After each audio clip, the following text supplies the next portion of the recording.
Ayan, magandang araw ulit sa inyong lahat at nagbabalik nga ang inyong astig na sec para magpatuloy sa ating mga discussion patungkol sa ating barangay local government. Nandito tayo para mag-share ng ating mga experience, yung ating mga natutunan sa ating mga training.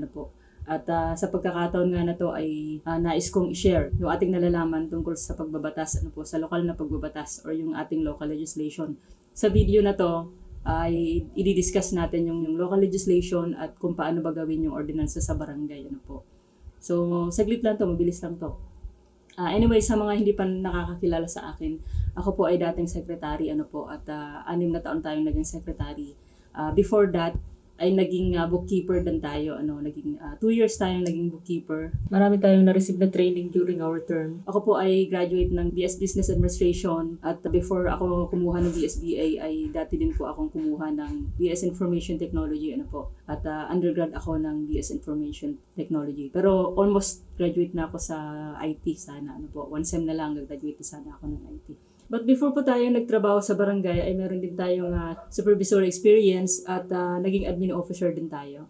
Ako din po ay isang civil service eligible, Noong 2018, nag-take tayo ng civil service exam, yung professional level po, at pumasa tayo sa unang take. Ayun.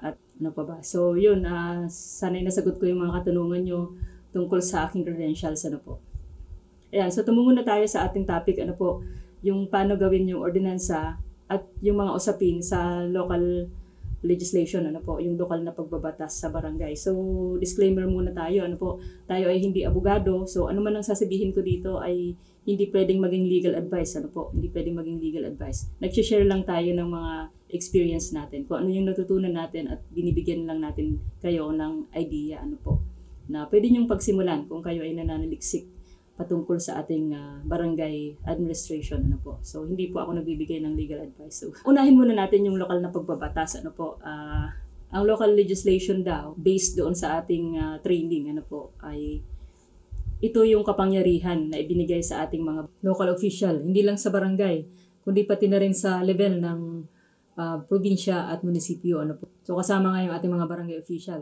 sa ating mga barangay kagawad kasi sila yung legislation, diba? Sila yung may legislative function sa barangay, yung ating barangay council, So, ito yung binigay na kapangyarihan sa kanila, at hindi lang kapangyarihan kundi obligasyon din.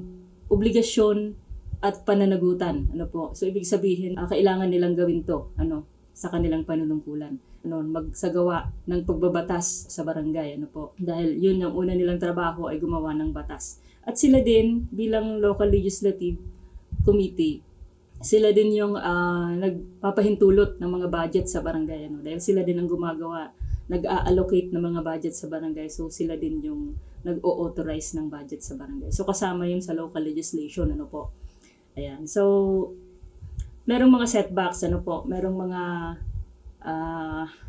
dahilan kung bakit hindi umaasenso yung local legislation natin, hindi, ano bang tawag doon?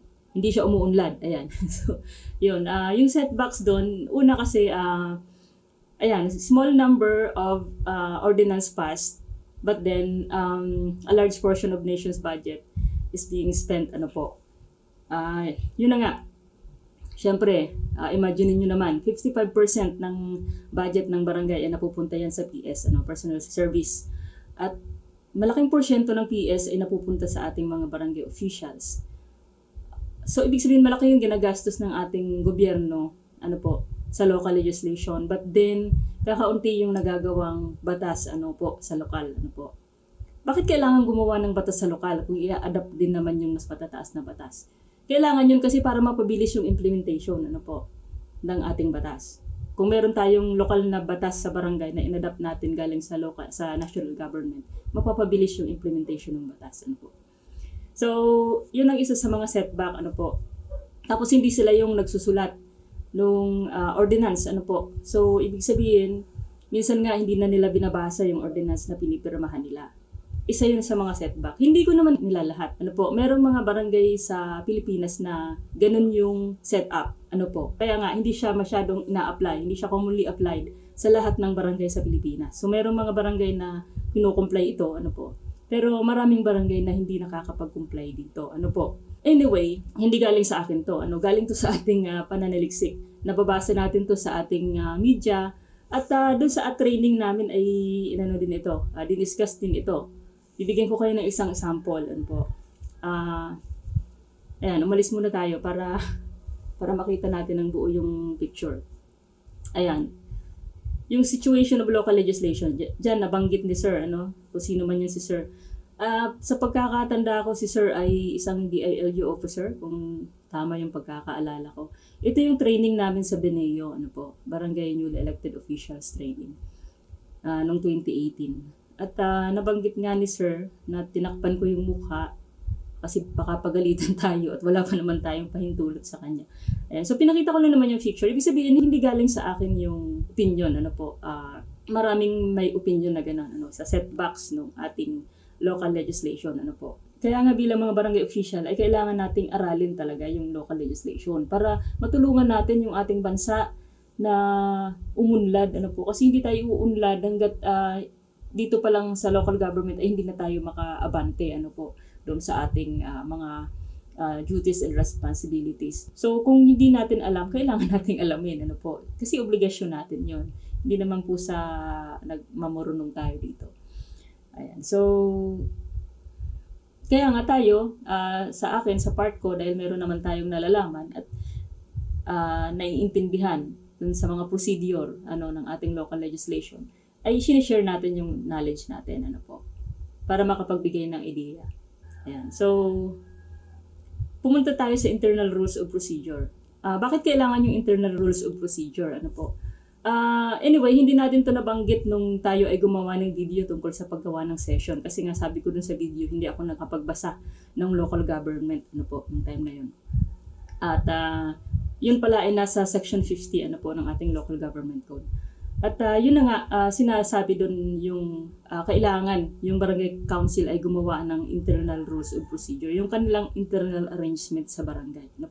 Para sila ay makapag-set ng mga panuntunan sa barangay. At sineset yon sa unang session, sa pinakaunang session ng council. Bawa pagkatapos ng election, magkakaroon sila ng unang session. Sineset nila yung internal rules of procedure. Kasama doon, sa mga kinukonsider na mga bagay-bagay, ay yung composition ng sangguniang bayan, yung kanilang mga duties and responsibilities, pinag-uusapan yun doon. Yung presiding officer, na which is sinasabi ng batas na kailangan yung presiding officer ay yung ating punong barangay. Yung mga komitiba, sineset nila yung mga maghahawak ng komitiba, yung regular session, yung mga schedule, yung venue, yung quorum, sinasabi sa batas na yung quorum dapat majority ng council, pinag-uusapan yun doon. Yung secretary, yung duties and functions ng secretary, yung order of business, yung pagkakasunod-sunod ng mga procedure natin sa session. At yun nga ang legislative process. So kailangan merong sariling legislative process ang barangay. Ayan, so meron akong dalawang flowchart dito. Ayan, yung dalawang flowchart na yan. Yung una ay nakita ko, nung nagkalkal ako ng mga picture dun sa ating training sa Beneo, nakita ko tong isang ito na medyo naguluhan lang ako. Dito kasi merong proposal from individual, tapos may proposed resolution, ordinance through committee. So naguluhan ako kasi dito kasi sa una ay dadaan siya dun sa tamang procedure. Merong referral to committee, merong committee report. Ayan. So dito sa pangalawa, yung proposed resolution ordinance through committee, dumirekta siya dun sa committee on rules at meron siyang mga na-skip na mga mahalagang portion. So hindi na natin to gagamitin. Meron ako isang nakuhang flowchart sa internet. Mas malapit ito sa katotohanan. Ayan. At anyway, ginaya ko na lang siya at nilagay ko siya sa sarili kong template. Pero yung content ay ganun. So halos parehas lang naman ang content ng dalawa na yan. Pero mas malinaw lang kasi itong isa. So ito yung gagamitin natin. So dito sa flowchart, nakalagay dito, yung una nga yung proposal ng ordinance or ng resolution.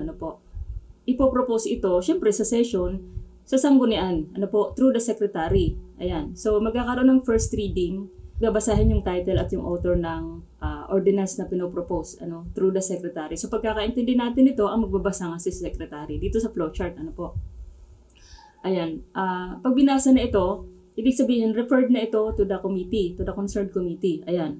So pagkatapos nun, magkakaroon ng committee hearing. So syempre hindi naman pwedeng mag-committee hearing habang nagse-session. So ibig sabihin, pagkatapos ng session may committee hearing.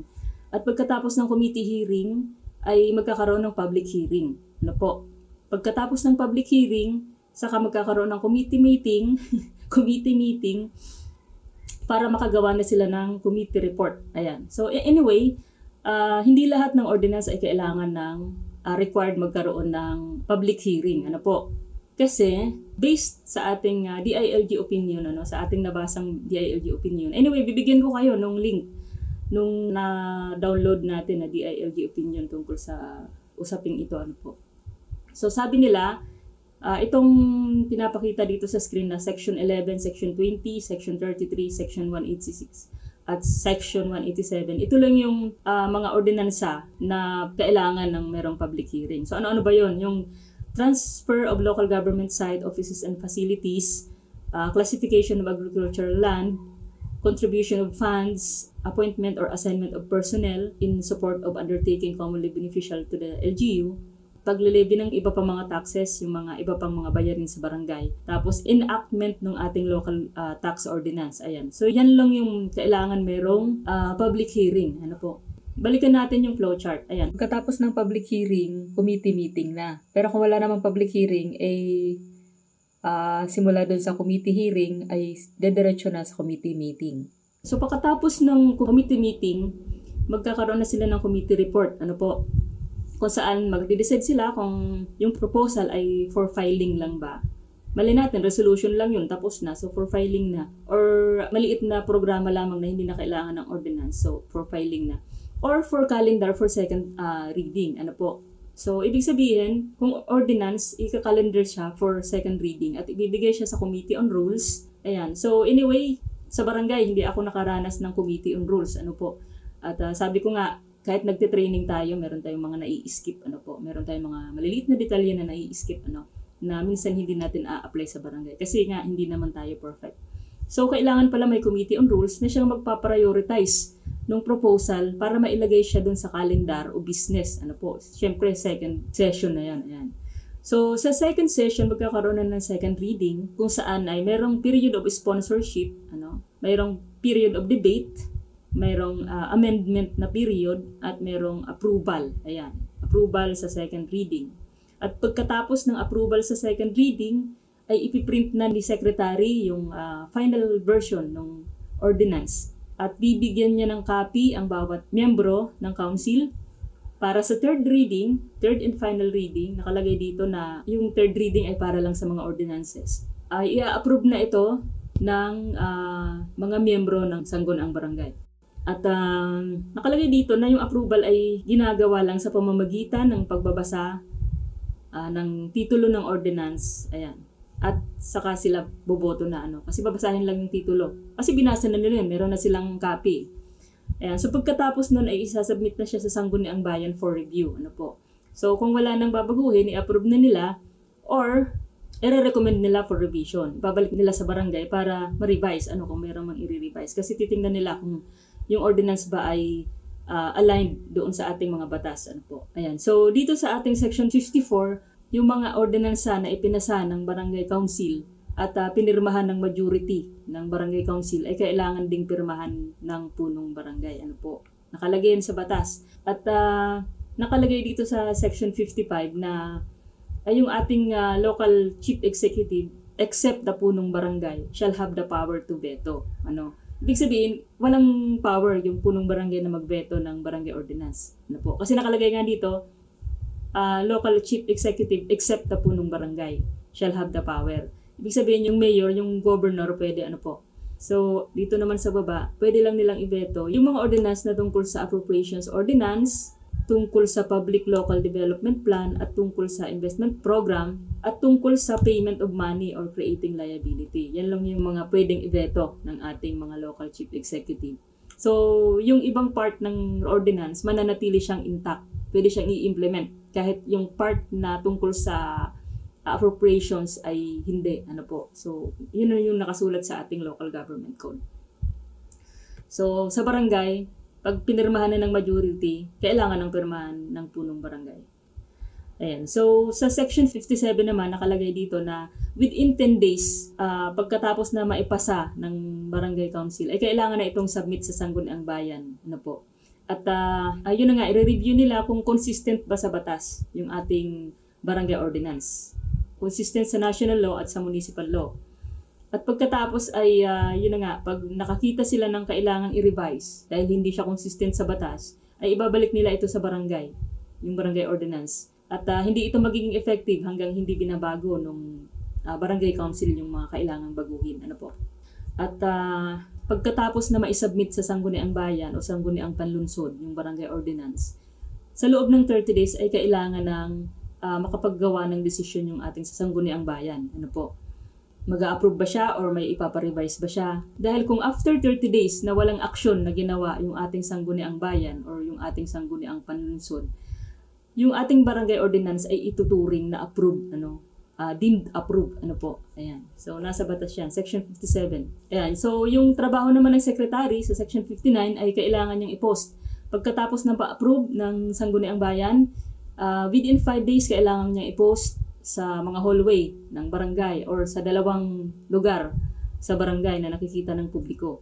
Yung ordinansa, ano po. At 10 days after the posting, saka lamang magiging effective yung ating barangay ordinance. At kailangan din siguruhin nila na yung language na ginamit ay naiintindihan ng karamihan at kailangan itong i-record sa logbook. I mean yung date of approval at yung posting. Ayan. So sa DILG opinion sabi nila, ordinances shall be valid only when they are not contrary to the Constitution and to the laws. So, isa pang opinion, the ordinance must pass the test of constitutionality and consistency with the prevailing laws. Ayan. LGUs can legislate only by virtue of their derivative power. So, ibig sabihin yung kapangyarihan natin dito sa barangay ay namamana lang natin sa higher government. Ito nakalagay dito, the delegate cannot be superior to the principal or exercise power higher than those of the later. So, ibig sabihin, yung ating batas sa barangay ay hindi pwedeng saklawan yung batas ng ating munisipyo. At yung munisipyo naman ay hindi pwedeng saklawan yung batas ng ating sangguniang panlalawigan. Kasi nga nasa mas maliit tayong unit ng gobyerno. So, ganun yun. So, lahat ng batas na gagawin natin dito ay naka-align sa kanila. Sila, pwede nilang saklawan yung batas natin. Halimbawa, gumawa sila ng ordinance sa munisipyo, at yung ordinance natin ay hindi na-align doon, mapapawalang bisa na yung ordinance natin dahil nasaklawan na siya ng ordinance ng munisipyo. Ayan, so nakarating na tayo sa exciting part. Ayan. At dito na tayo sa paggawa ng ordinansa. Ano ba yung mga parts ng ordinansa? Meron tayong heading, meron tayong assigned number, merong title, yung pangalan ng author, meron tayong whereas clauses, which is wala to doon sa aming training, pero nilagay ko na din kasi yung mga ordinance natin may mga whereas naman talaga.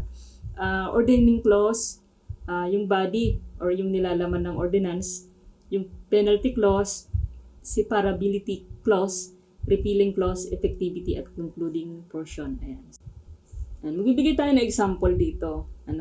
Ito yung barangay ordinance namin tungkol sa guidelines doon sa ating mga establishment na gumagamit ng malalakas na sound system at yung mga residential na gumagamit ng mga malalakas na sound system. And so dito makikita naman natin yung heading. Ganun pa din, Republic of the Philippines, Province of Provincia ni Juan, Municipality of Masayang Bayan, Barangay Masipag. Ayan. So yung logo, optional na siya. Meron tayong number at yan yung ating title. Ayan. An ordinance regulating and prescribing guidelines for the establishment, operation, and maintenance of nightclubs, cabarets, videoke bars, discos, and other establishments of similar nature that use loud amplified sound devices and employ entertainers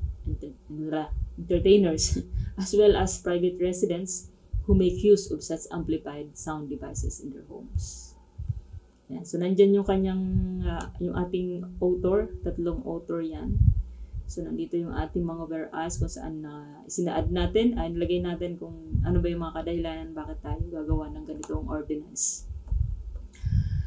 At be it ordained by the Sangguniang Barangay of Masipag in session duly assembled that nandito na yung body natin. Mag-uumpisa na yung mga section ng ating ordinance. Section 1 ay nilagay niya yung title. Sa Section 2 ay definition of terms.